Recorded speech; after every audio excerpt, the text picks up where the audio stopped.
Centre surt de la meva boca y el primer poemario en asturiano de Francisco Priegue, con que ganó la primera edición del premio Antón de Madrid Reguera.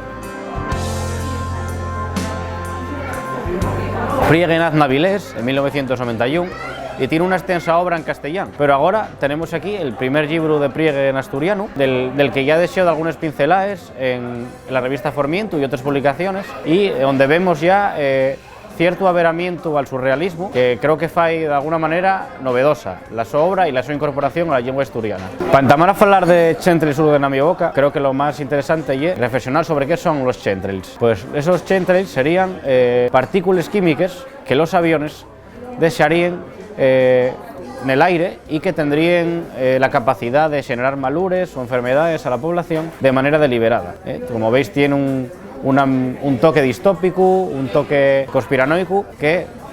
como no podía ser de otra manera, inspiró y sigue inspirando mucha literatura, mucha música, mucho cine, y que hay un término que me parece prestoso, ¿no?, que se incorpore a una obra en asturiano. Siguiendo la estela de la obra en castellano, Priegue sigue experimentando con su realismo y con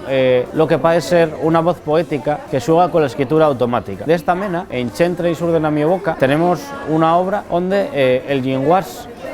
genera de algún tipo de extrañeza para el lector. Aquí es donde yo veo una de las cuestiones que pueden generar dudas a los lectores más avezados en asturiano, porque yo pienso que tendría que pulir un poquillo más este aspecto lingüístico, pero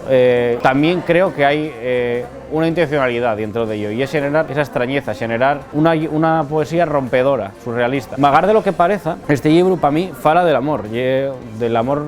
de un amor non correspondido, o del amor non correspondido, de la ausencia de ese amor. Y esa manera de interpretar, una manera distópica de afrontar el amor, y que es más distópico y que es más crítico que una persona, que una voz poética que amuesa esa ruptura para todo el mundo. Creo que la incorporación de Priegue a la literatura asturiana, por ir rematando, Francisco Priegue creo que es un poeta al que hay que seguir bien de cerca, y que no hay solo que valorar na su obra bien atrevida, bien valiente, sino que también hay que valorar esos performances, pues Neyes de alguna manera completa esa ruptura para el mundo que yo comentaba, y de alguna manera podemos entender de fecho esa obra.